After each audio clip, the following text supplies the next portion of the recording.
Good morning students. आज का जो हमारा टॉपिक है वह है जो कि हमारा यूनिट फर्स्ट है। यूनिट फर्स्ट का second topic learning, definitions of learning and nature of learning को आज की वीडियो के अंतर्गत हम डिस्कस करेंगे। तो जो लर्निंग है इसको मनोविज्ञान की भाषा में अधिगम कहा जाता है, जिसका अर्थ है सीखना। किस प्रकार से बच्चों में सीखने की प्रक्रिया होती है या फिर सीखना क्या है। बहुत बार ये होता है कि सीखना और शिक्षा को दोनों को समान समझा जाता है, लेकिन ऐसा नहीं है। शिक्षा एक बृहत क्या है टर्म है, जिसका अर्थ होता है जिसके अंतर्गत हम बहुत सारी चीज़ों को बालक को सिखाते हैं, यानी कि शिक्षा के अंतर्गत सिखाने की प्रक्रिया होती है। तो शिक्षा और सीखना दोनों अपने आप में अलग हैं। तो सीखना क्या है? अनुभव लेना, मानसिक रूप से वृद्धि या फिर मानसिक रूप से विकसित होना तथा व्यवहार में परिवर्तन। सामान्यतः जो सीखना है उसे व्यवहार में परिवर्तन माना जाता है। तो सीखने से क्या तात्पर्य है? कहने का अर्थ है कि हम क्या करते हैं, विभिन्न प्रकार के अनुभवों को ग्रहण करते हैं। और जो हम मानसिक रूप से विकसित होने का तात्पर्य है कि हमारी समझ, हमारी जो तर्क करने की शक्ति है या फिर चीज़ों को याद करने की क्षमता है या फिर विभिन्न समस्याओं को समाधान करने की जो क्षमता है वो क्या होती है, वक्त के साथ जो हमारी बुद्धि है वह वक्त के साथ क्या होती है, उसमें विकास होते जाता है, उसमें ग्रोथ होती है और वो क्या होता है, डेवलप होता है। और इसके परिणाम स्वरूप हम क्या देखते हैं, व्यवहार में परिवर्तन देखते हैं।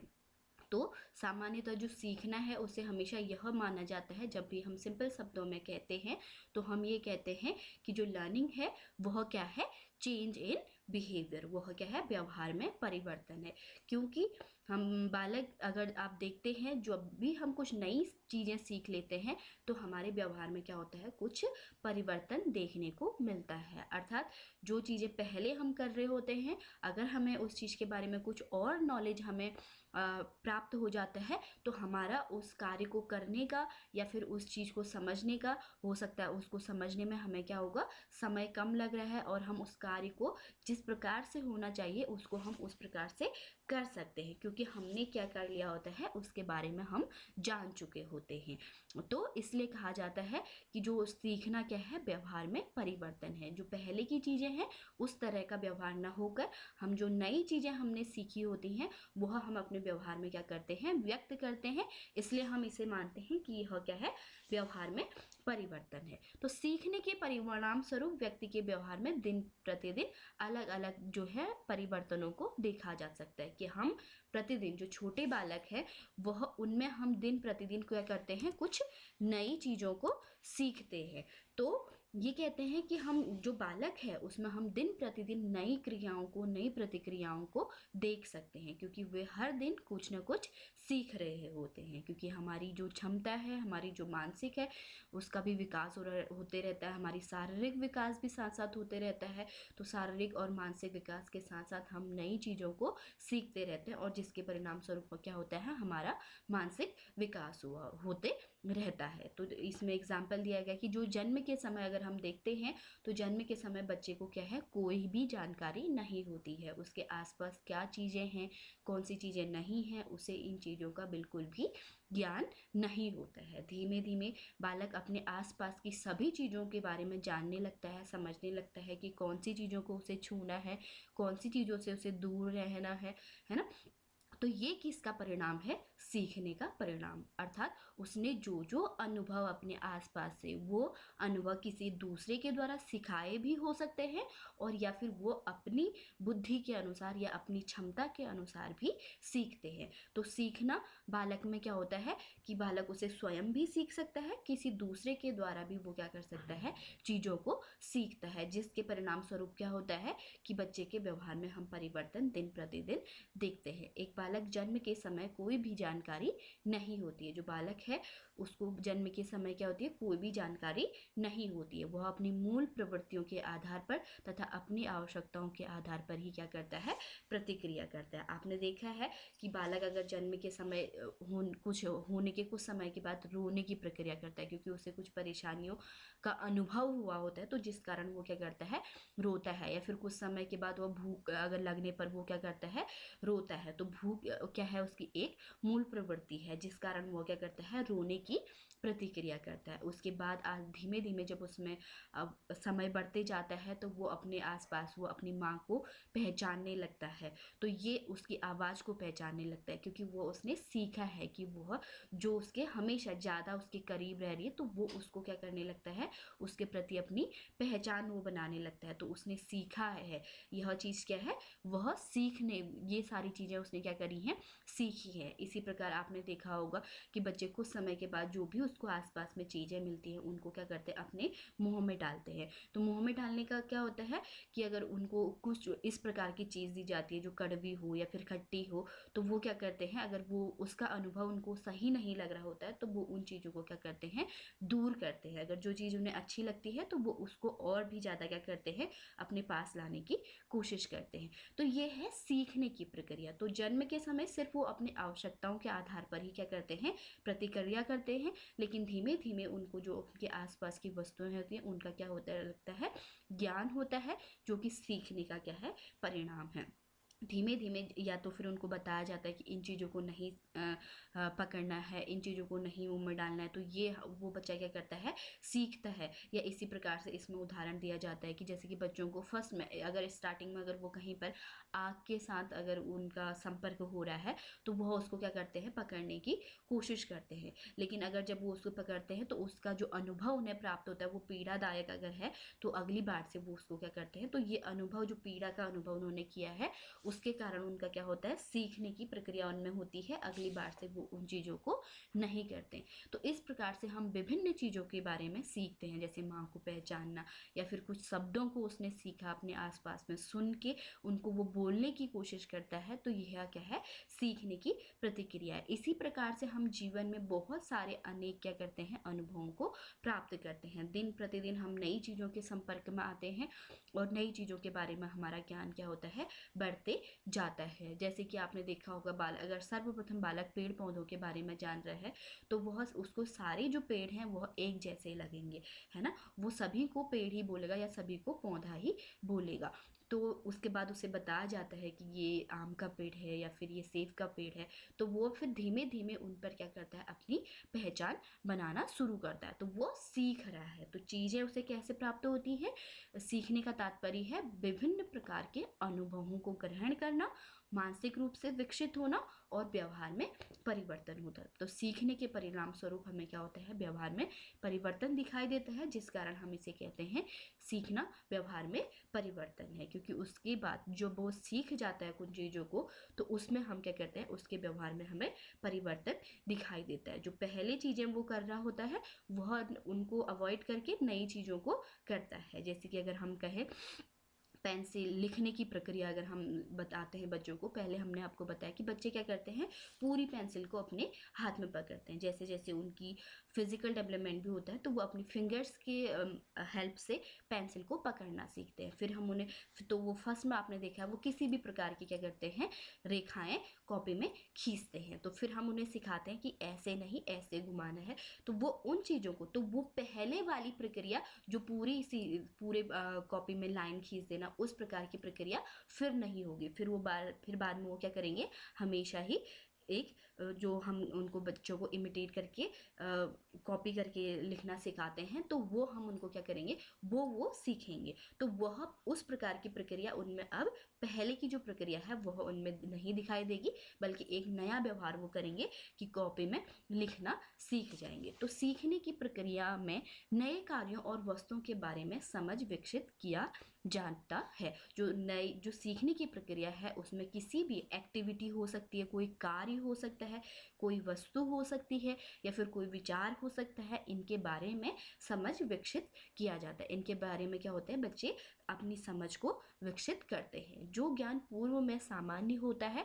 उसे अधिक गहनता से समझ को विकसित करना होता है। सीखने के अंतर्गत क्या होता है, जो भी चीजें उन्हें पता है पहले से, उनके बारे में और विस्तृत जानकारियों को सीखना क्या होता है, सीखना क्या कहलाता, उन पर अपनी समझ विकसित करना क्या है, क्या है, सीखना है। तो हम चीज़ों को, पहले हम कुछ चीज़ों के बारे में सामान्य जानकारी रखते हैं, लेकिन धीमे धीमे हम बढ़ते हैं। जो आसपास पे लोग उन्हें दिखाई दे रहे हैं, जो बच्चे हैं उनके लिए आसपास पे जो भी उनके आसपास लोग हैं वो क्या है, समान होते हैं। तो धीमे धीमे वो सीखते हैं कि किस प्रकार से जो अलग अलग जो व्यक्ति हैं वो अलग अलग हैं, तो इनको वो क्या करते हैं, समझते हैं।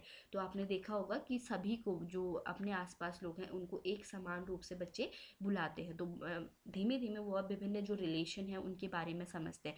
तो धीरे धीरे हम क्या करते हैं, गहनता की ओर बढ़ते हैं। तो यह एक स्थायी परिवर्तन होता है। तो जब हम गहनता से कुछ चीज़ों को समझ लेते हैं तो पहले की जो चीज़ें होती है वो ना दिखाई देकर जो परिवर्तन होता है वो फिर क्या होता है, स्थायी होता है। यानी कि अब हमने नई चीज़ों को सीख लिया तो वह हमें क्या हो जाता है, कुछ समय के लिए स्थायी होता है। उसके बाद भी हो सकता है हमें उस विषय के बारे में और नई जानकारी प्राप्त होती है, तो फिर जो हमें नई जानकारी प्राप्त होती है वह क्या होती है, स्थायी होती है। तो हमारी जो सीखने की प्रक्रिया है वह क्या होती है, निरंतर चलते रहती है। तो जो व्यवहार में जो नया परिवर्तन दिखाई देगा वह क्या होगा, स्थायी होगा। अर्थात बालक नए अनुभवों को प्राप्त कर लेता है, बालक क्या करता है, नए नए अनुभवों को प्राप्त करते रहता है। तो यह हमने सीखा कि अधिगम क्या है। तो अधिगम को अपने शब्दों में हमने आपको समझाने की कोशिश करी। कुछ जो वैज्ञानिक हैं, जो साइकोलॉजिस्ट हैं, हमें कह सकते हैं मनोवैज्ञानिक है, उन्होंने जो सीखना है उसे किन शब्दों में परिभाषित किया, इसे हम अब आगे पढ़ेंगे। तो सबसे पहले जो मैंने आपको यहाँ पर डेफिनेशन लिखी है वह है गेट्स एंड अदर के अनुसार। गेट्स और अदर्स कुछ लोगों ने जो है सीखने को परिभाषित करने का प्रयास किया। उन्होंने कहा सीखना अनुभव और प्रशिक्षण द्वारा व्यवहार में परिवर्तन है। जो सीखना है वह क्या है, एक्सपीरियंसेस के थ्रू जो हम विभिन्न प्रकार के अनुभव प्राप्त करते हैं, वो हम स्वयं से भी कर सकते हैं, या हमने ऑब्जर्व करके देखा हो, या हमने अपनी बुद्धि से कोई चीज़ अनुभव करी हो, या हमने ऑब्जर्व से कोई चीज़ अनुभव करी हो, या फिर किसी दूसरे के द्वारा हमें बताया गया हो। तो उन अनुभवों के द्वारा या प्रशिक्षण के द्वारा होता है कि जब हम किसी कार्य को करने की प्रैक्टिस उनको करवाते हैं, उसके बारे में विस्तार से उन्हें बताते हैं कि किस प्रकार से पूरी गतिविधियां हो रही, किस प्रकार से प्रक्रिया चलती है किसी भी कार्य में, तो के द्वारा व्यवहार में परिवर्तन होता है। जब हम एक्सपीरियंस करते हैं, जब हम कुछ किसी चीज़ की ट्रेनिंग लेते हैं, उसके बाद हमें क्या होता है, व्यवहार में हमारा परिवर्तन देखा जाता है। तो इसे हम क्या कहते हैं, सीखना कहते हैं। सीखना एक बहुत लंबे प्रयास के दौरान हमें सीखने के परिणाम क्या होते हैं, दिखाई देते हैं। तो अनुभव, जैसे कि आप अभी शिक्षक प्रशिक्षण ले रहे हैं, तो शिक्षक प्रशिक्षण के दौरान आप बहुत सारी चीज़ों को सीख रहे हैं। तो हो सकता है कि जो जिस प्रकार से शिक्षण कार्य आप पहले करते थे उससे आप में कुछ नया परिवर्तन, आपके व्यवहार में कुछ नया परिवर्तन दिखाई देगा।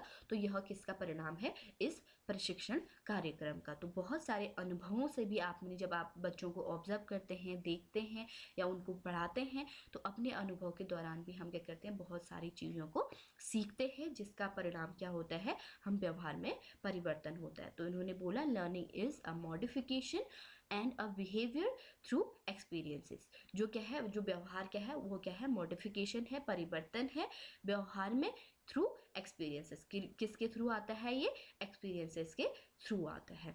नेक्स्ट है सीखना आदतों, ज्ञान और अभिवृत्तियों का अर्जन है। सीखना क्या है, जिससे क्या होता है, सीखने की प्रक्रिया के अंतर्गत क्या होता है, आदतों, ज्ञान और अभिवृत्तियों का अर्जन है। सीखना क्या है?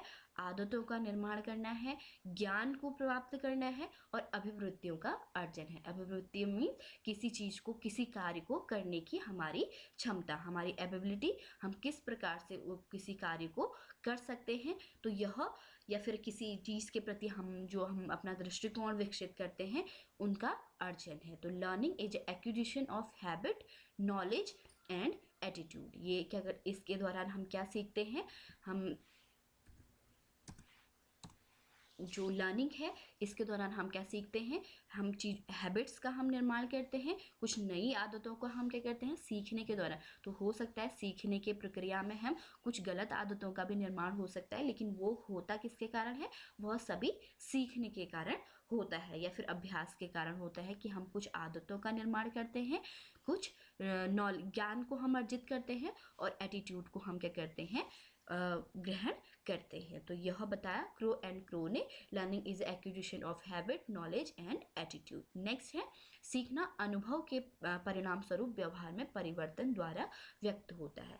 तो जो हमारा सीखना है, वह सीखना किस प्रकार से दिखाई देता है? बोल रहे हैं कि जब हम कुछ नई चीज़ों को अनुभव करते हैं, वह हमें क्या होता है, वह जो हम नई चीज़ें अनुभव करते हैं वह फिर हमारे व्यवहार में दिखती हैं, रिफ्लेक्ट होती हैं। तो इसे हम क्या कहते हैं? सीखना कहते हैं। तो अनुभव के परिणाम स्वरूप, एक्सपीरियंस, डिफरेंट टाइप के एक्सपीरियंसेस हमने दूसरों से ग्रहण किए, दूसरों से लिए, और वह क्या करते हैं? हमारे व्यवहार में दिखते हैं, जो कि हमारे व्यवहार के थ्रू ही जो सीखने की प्रक्रिया है वह हमारे व्यवहार के थ्रू ही क्या होता है? बोल रहे हैं व्यक्त होता है। दिखाई कब देगा? जब वो क्या होगा कि सीखा है या नहीं सीखा है, यह आप कैसे कहेंगे?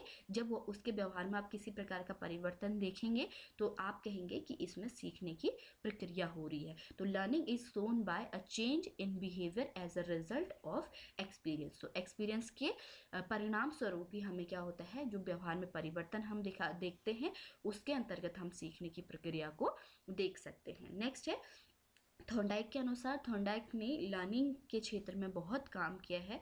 उन्होंने इसे किस प्रकार से परिभाषित किया? उन्होंने बोला learning is selecting the appropriate response and connecting with the stimulus. यहाँ पर दो शब्द बहुत इंपॉर्टेंट है। स्टिमुलस होता है जो भी कार्य को हम सीख रहे हैं या किसी भी वस्तु के बारे में हम जान रहे हैं या आपके आसपास में कोई भी गतिविधि हो रही है, उसे हम कहते हैं स्टिमुलस। तो स्टिमुलस हमारे आसपास की वस्तुएं या कोई विचार या किसी प्रकार का साउंड या फिर किसी प्रकार की एक्टिविटी, कुछ भी हो सकता है। आपके वो आप उसको अपने सेंसेस के थ्रू भी महसूस करते हैं। आपने उन चीज़ों को देखा या आपने सुना या आपने उन चीज़ों को महसूस किया, उन सभी चीज़ों को हम क्या कहते हैं? जिनके थ्रू हम सीखते हैं। ठीक है, जैसे कि हम एप्पल के बारे में बता रहे हैं, तो आपके सामने एक एप्पल रखा जाता है पहले, तो ये क्या होगा? स्टिमुलस है। या फिर पेड़ पौधों के बारे में जब आप बताते हैं, तो पेड़ हमारा क्या है? स्टिमुलस है। जब तक वो चीज़ें उसके सामने होंगी तब वो उन चीज़ों के बारे में सीखेगा। तो इन्होंने बोला कि लर्निंग क्या है? Selecting appropriate response and connecting with the stimulus. अब जो भी चीज़ हमने सामने देखी उसके प्रति हमारी क्या प्रतिक्रिया होती है, या फिर हम किस प्रकार की प्रतिक्रिया उस वस्तु के प्रति करते हैं, यह हमारा, या फिर उसे कनेक्टिंग विद द स्टिमुलस। कोई, जैसे कि हमने बोला आग अगर सामने है तो बच्चे ने उसको क्या करता है? उसके लिए वह उस समय क्या है? कोई वस्तु है, वह उससे क्या करता है? पकड़ने का या फिर उसे टच करने का प्रयास करता है। तो उस समय उसके सामने वो क्या है? एक स्टिमुलस है। और उसको, क्योंकि जो बालक है उसे जो भी उसके आसपास चीज़ें होती हैं उन्हें वो क्या करते हैं? टच करने की उनमें क्या होती है? प्रवृत्ति होती है। तो वो उसको भी एक वस्तु समझकर क्या करते हैं? स्टिमुलस है वो अपने आप में एक, तो उसको वो क्या करते हैं? पकड़ने का प्रयास करते हैं। तो उसके बाद उनकी प्रतिक्रिया क्या होती है कि उन्हें लगता है कि ये क्या हो रहा है? जो रेस्पॉन्स है, तो उन्हें क्या लगता है कि इससे ये तो क्या है? बहुत पेनफुल है, तो मुझे इससे क्या होना चाहिए? ये क्या करना है? यहाँ से इसको मुझे नहीं छूना है, या कि यानी कि हाथ हटाना है। तो यह उसने सीखा कि अगर ये जो चीज़ है ये कुछ क्या है, खतरनाक चीज़ है, डरावनी चीज़ है, या फिर ये कि अगर इससे मुझे दर्द हो सकता है तो इससे मुझे अपने हाथ को क्या रखना है, दूर रखना है, इससे मुझे दोबारा नहीं सीखना है। तो stim connecting with the stimulus, जो हमारा रेस्पॉन्स है उसके साथ अब हमारा अगला जो रेस्पॉन्स होगा वह क्या होगा कि हम उससे दूर रहेंगे। तो उन्होंने बोला learning is selecting the appropriate response, क्या कैसा हमको रेस्पॉन्स करना है किसी चीज़ के प्रति, कनेक्टिंग विद द स्टिमुलस, तो जो स्टिमुलस है उसके प्रति हमें किस प्रकार की प्रतिक्रिया करनी है, यह क्या होता है, यह बोला, ये थॉर्नडाइक ने बोला यह क्या है, लर्निंग है। तो विभिन्न जो साइकोलॉजिस्ट हैं इनके विचारों से हमने जाना कि अधिगम क्या है। तो अधिगम में कहीं ना कहीं सभी ने ये बताया कि हम क्या करते हैं, नए अनुभवों को प्राप्त करते हैं जो कि हमारे व्यवहार में रिफ्लेक्ट होता है, यानी कि हम कुछ आदतों का निर्माण करते हैं, कुछ नए ज्ञान का हम क्या करते हैं, प्राप्त करते हैं, अभिवृत्तियों को हम प्राप्त करते हैं। तो ये और जो थॉर्नडाइक ने बताया वो उन्होंने बोला कि हम क्या करते हैं, selecting of the appropriate response, उपयुक्त अनुक्रिया, जो कि प्रतिक्रिया हमने बोला, उपयुक्त अनुक्रिया के चयन तथा उसे उत्तेजना से जोड़ने को अधिगम कहते हैं। तो ये उन्होंने बताया कि जो इन दोनों के बीच में जो स्टिमुलस है, उत्तेजना है, और जो अनुक्रिया है, इन दोनों को इन दोनों के बीच में जोड़ने की, इनको कनेक्ट करना क्या है, अधिगम है। नेक्स्ट है अधिगम की प्रकृति। क्या अधिगम की प्रकृति है, नेचर यानी कि कैरेक्टरिस्टिक भी हम इन्हें कह सकते हैं। तो इसमें सबसे पहला जो है, अधिगम निरंतर चलने वाली प्रक्रिया है। तो अधिगम जो है, जिस प्रकार से हमने आपको बताया कि विकास हमेशा एक सतत रूप से चलते रहता है, कभी वह मंद हो सकता है, कभी वह तीव्र हो सकता है। तो अधिगम भी इसी प्रकार से, अधिगम भी क्या है, निरंतर चलने वाली प्रक्रिया है। हम दिन प्रतिदिन कुछ न कुछ नई चीज़ों को सीखते रहते हैं। जितना हम नई चीज़ों के संपर्क में आते हैं और हम उतना ही नई चीज़ों के बारे में जानते रहते हैं, और एक समय के बाद हमारी जो समझ है, या फिर जो तर्क करने की क्षमता है, या फिर जो रीजनिंग एबिलिटी है, वह क्या होती है, अपने पूर्ण स्तर पर पहुंच चुकी होती है, जिस कारण हम क्या करते हैं, नई नई चीज़ों के बारे में, नए कॉन्सेप्ट्स के बारे में, नए विचारों के बारे में, नई वस्तुओं के बारे में अपनी समझ को क्या करते हैं, विकसित करते जाते हैं। तो जो अधिगम है वह क्या है, निरंतर चलने वाली क्या है, प्रक्रिया है। अधिगम व्यवहार में परिवर्तन है। तो इसको हमने आपको जो डेफिनेशन है उसके अंतर्गत हमने आपको समझाया कि जो अधिगम है वह क्या है, चेंज इन बिहेवियर। बहुत बार जो चेंज है यहाँ पर, बहुत बार इस तरह का भी देखा जाता है कि क्या सभी प्रकार के जो चेंज है वह क्या हमारा सीखना है। कभी कभी आपने देखा होगा कि हमें अगर किसी प्रकार का अगर आप गुस्से में हैं, या फिर आप किसी वजह से आपको कोई परेशानी हुई हो, तो आप एक अलग तरह का वहाँ पर क्या करते हैं, व्यवहार दिखाते हैं। तो चेंज इन बिहेवियर, तो सभी प्रकार के जो चेंज होते हैं वो भी व्यवहार में उसे हम सीखना नहीं कह सकते। एक तो हमने कहा जो अधिगम है व्यवहार में परिवर्तन है, it is change in behaviour, जो भी अगर सीखने के परिणाम स्वरूप क्या होता है कि हमारे व्यवहार में परिवर्तन आता है। लेकिन कभी कभी अगर आपके साथ कोई घटना घटी हो तो उसके कारण भी हम क्या करते हैं, व्यवहार में परिवर्तन होता है। तो इसे हम क्या नहीं कहेंगे, सीखना नहीं कहेंगे। या इस प्रकार से आप कह सकते हो कि आपने देखा है कि अगर कोई जो बच्चे हैं वो अगर ड्रिंक करते हैं, या फिर ड्रिंक करने के बाद भी बिहेवियर में चेंज दिखाई देता है, या फिर किसी प्रकार के जो ड्रग्स वगैरह अगर वो ले रहे हैं तो उसके दौरान अगर व्यवहार में परिवर्तन दिखाई दे रहा है, या फिर गुस्से के कारण, एग्रेशन के कारण व्यवहार में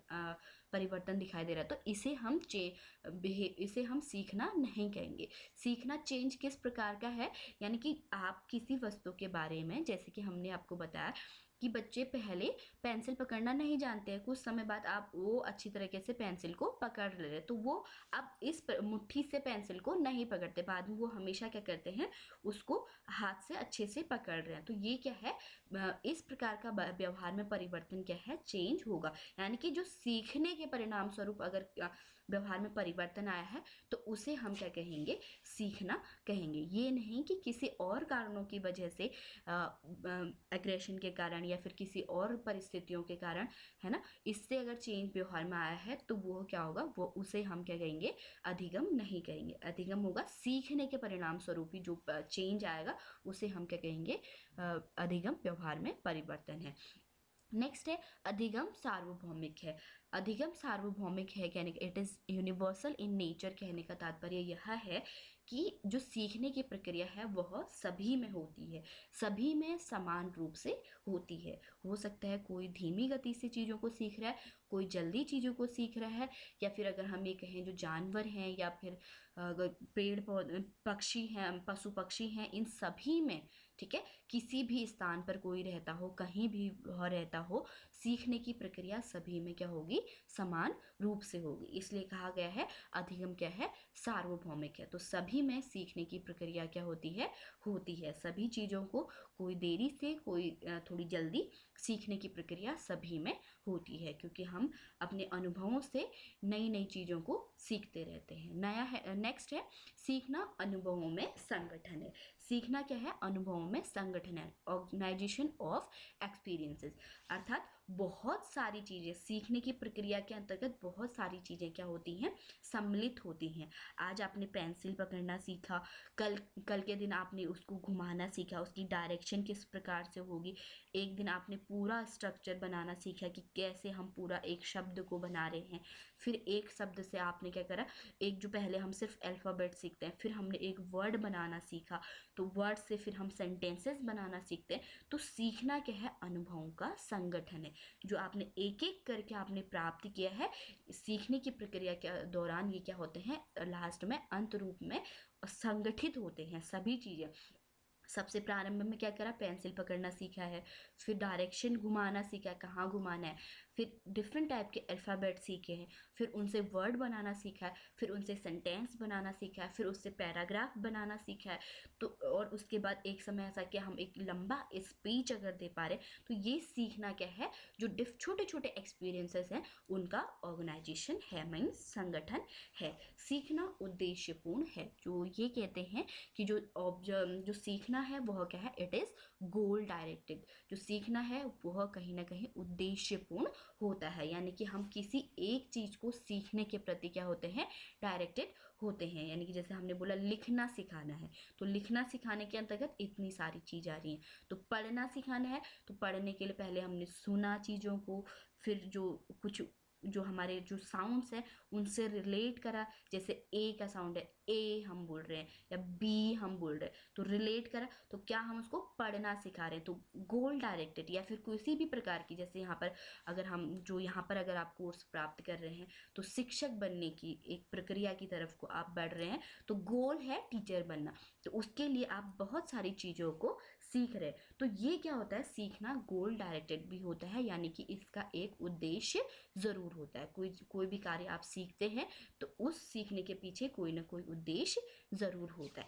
सीखना समायोजन या अनुकूलन है। सीखने की प्रक्रिया के अंतर्गत क्या होता है, समायोजन और अनुकूलन भी होता है। जैसे कि अगर हम इसमें यहाँ पर एग्जाम्पल दें, बहुत बार ऐसा होता है कि अगर परिवार में अकेले रहते हैं, वो सिंगल चाइल्ड है, तो बच्चे क्या करते हैं, जब वो समूह में जाते हैं तो वहाँ पर उनका व्यवहार क्या होता है, अलग प्रकार से होता है। हो सके वो आसानी से वहाँ पर एडजस्ट ना हो, वो कुछ अलग, वो अकेले रहना पसंद करें, या फिर वो भी बहुत सारे लोगों के बीच में कार्य करना पसंद ना करके अकेले कार्य करना पसंद करें। तो यह क्या है, सीखने के दौरान फिर जब आप वहाँ पर कॉन्टेक्ट में आते हैं तो वहाँ पर आप नई नई चीज़ों को सीखते हैं कि किस प्रकार से हम समूह में रहकर भी कार्य को बेहतर कर सकते हैं। तो फर्स्ट में जो आपका व्यवहार था कि हमको अकेले कार्य करना है, या फिर वो समूह में बिल्कुल भी शामिल नहीं होता है, तो यह बच्चे ने जिस प्रकार से माहौल में वो रहा है, जो प्रकार से चीज़ें उसने सीखी है, तो वो क्या करता है, उस समूह में भी कार्य करने को धीमे धीमे सीखता है। तो जो पहले हम व्यवहार दिखा रहे थे, उससे जो नई चीज़ें हैं उसमें हम क्या हुए, आसानी से एडजस्ट हो गए। तो ये कहते हैं कि सीखना क्या है, समायोजन भी है, अनुकूलन भी है। हो सकता है कि किसी चीज़ के बारे में आप पहले नहीं जानते हैं, तो तो आप वहाँ पर क्या करेंगे, एक अलग सा व्यवहार दिखाएंगे कि नहीं ये क्या है मुझे नहीं पता, इसको मुझसे दूर रखो। तो फिर क्या होगा कि आप उसमें उसके बारे में जानेंगे, समझेंगे, सीखेंगे, तो आप उस चीज़ के साथ आसानी से क्या कर पाएंगे, एडजस्ट कर पाएंगे। यानी कि उस जो भी वस्तु के बारे में आप अच्छे से बता पाएंगे, उसके बारे में दूसरों को भी क्या कर पाएंगे, सिखा पाएंगे। तो इसलिए बोला गया है कि सीखना क्या है, समायोजन या फिर अनुकूलन है, एडेप्टेशन एंड एडजस्टमेंट। नई चीज़ों के साथ भी आप फिर क्या होते हैं, आसानी से एडजस्ट हो जाते हैं। तो सीखने को समायोजन और अनुकूलन भी माना गया है। कुछ और कैरेक्टरिस्टिक्स को हमने लिखा है।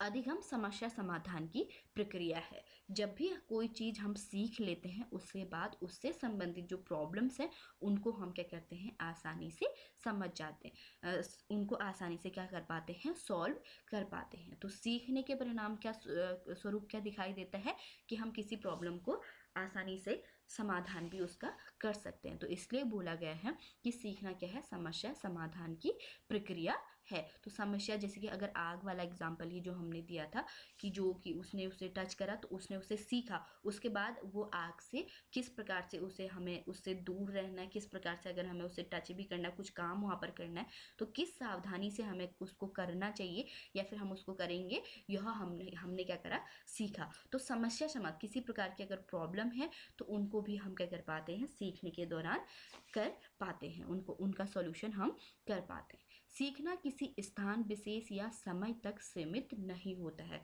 Learning is not limited to any particular place and time. जो हमारा सीखना है, ज़रूरी नहीं है कि जो सीखने की प्रक्रिया है वह आप एक क्लासरूम के अंतर्गत करो या फिर अपने घर में करो। सीखने की जो प्रक्रिया है वह किसी भी समय हो सकती है। कभी कभी हम अचानक भी कुछ चीज़ों के बारे में सीख जाते हैं। जो इसलिए कहा गया, जो सीखने की प्रक्रिया है वह किसी स्थान विशेष तक सीमित न रहकर या फिर किसी समय पर, पर्टिकुलर समय कि सुबह आप सीखेंगे या फिर शाम को आप सीखेंगे या फिर जब स्कूल में आप होंगे तभी आप सीखेंगे, ऐसा हम नहीं कह सकते। सीखने की प्रक्रिया कहीं पर भी किसी भी समय हो सकती है। जैसे कि जो मनोविज्ञान का एक महत्वपूर्ण भाग है, गेस्टार्टवादी जो मनोवैज्ञानिक है वह बताते हैं कि हम सूझ के दौरान क्या करते हैं, सीखते हैं। जो यहाँ पर हम पढ़ेंगे सीखने की प्रक्रिया को जो हम समझ रहे हैं वह हम यहाँ पर व्यवहारवादियों के अनुसार, तो जो मनोवैज्ञानिक हैं उनके भी अलग अलग क्या हैं, वर्ग हैं, कुछ व्यवहारवादी हैं, कुछ मानवतावादी हैं, कुछ क्या हैं, ये गेस्टार्टवादी हैं। तो ये अलग अलग सभी अपने प्रकार से क्या बताते हैं, सीखने की प्रक्रिया को बताते हैं कि किस प्रकार से बालक में सीखने की या व्यक्ति में सीखने की प्रक्रिया होती है। तो सीखना इन्होंने बताया कि किसी स्थान विशेष या समय तक सीमित नहीं होता है। किसी समय अचानक भी हम कुछ नई चीज़ों को सीख सकते हैं या कभी किसी चीज़ को सीखने में हमें लंबा समय भी लगता है या फिर किसी स्थान विशेष से। ज़रूरी नहीं है स्कूल में ही आप अगर जब आपको टीचर समझा रही है तब आप चीज़ों को समझो, हो सके आप घर आने के बाद उस चीज़ को आप आसपास में ऑब्जर्व करके देख रहे हैं तो हो सकता है वहाँ पर भी आप उसको सीख सकते हैं। तो ये स्थान विशेष या समय तक सीमित नहीं होता है।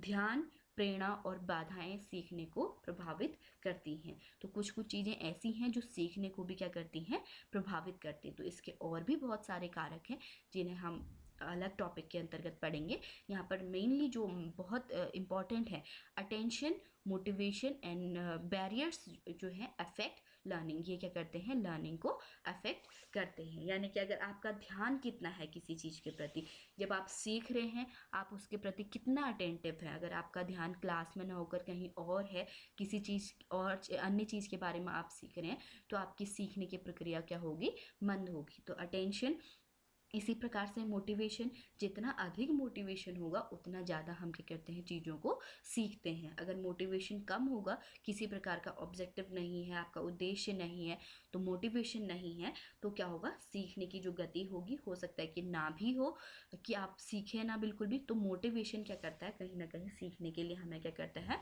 प्रेरित करता है। इसी प्रकार से बाधाएं जो हैं ये भी क्या करती हैं, लर्निंग को अफेक्ट करती हैं। सीखना व्यक्तिगत व सामाजिक दोनों ही हैं। तो सीखना व्यक्तिगत भी है, आप स्वयं भी बहुत सारी चीज़ों को क्या करते हैं, सीखते हैं। जैसे कि हमने बोला आग वाला एक्सपीरियंस जो है वो आपने स्वयं से सीखा, इंडिविजुअल। इसी प्रकार से हमने बोला पेंसिल पकड़ने को या फिर उसको डायरेक्शन को घुमाने को आपको किसी ने सिखाया, तो ये क्या है, सामाजिक। तो सीखना दोनों है, व्यक्तिगत भी है और सामाजिक भी है। तो हम स्वयं भी बहुत सारी चीज़ों को सीखते हैं अपनी समझ के अनुसार, अपनी बुद्धि के अनुसार, और सामाजिक में दूसरों के द्वारा भी हम बहुत सारी चीज़ों को सीखते हैं। नेक्स्ट है अधिगम अभ्यास का परिणाम है। बहुत इंपॉर्टेंट है कि जो लर्निंग है is the result of practice. Practice के दौरान क्या होती है, लर्निंग होती है। आपने देखा होगा कुछ चीज़ें अगर हम सीखते हैं तो कुछ समय के बाद हम उन्हें भूल जाते हैं। बहुत बार ऐसा भी होता है कि हम उन्हें, जो चीज़ हमने सीखी है उसे हम भूल भी जाते हैं। वो क्यों? क्योंकि उसमें क्या होता है, प्रैक्टिस अगर नहीं हो रही है, दोबारा उसका अभ्यास नहीं हो रहा है, तो हो सकता है हम वो क्या हो सके, हम उसे भूल सकते हैं। तो अधिगम, बार बार जब हम कोई प्रक्रिया करते हैं, बार बार हम चीज़ों को दोहराते हैं, तो उसके परिणाम स्वरूप जो हमारा क्या होता है, अधिगम स्थायी हो जाता है। अधिगम के दूरगामी परिणाम होते हैं। जो अधिगम है वह क्या है, उसी समय हमें न दिखाई देकर हम कुछ समय के बाद भी हमें क्या हो सकता है, अधिगम दिखाई दे सकता है। तो अधिगम जिस वक्त आप सिखा रहे हैं उसी समय न सीखकर हम क्या, कुछ समय के बाद हम क्या करते हैं, चीज़ों को सीख सकते हैं। तो ये हमारे जो अधिगम है इसकी प्रकृति है, इसको हमने समझा। तो आज की क्लास में इतना ही। Thank you students.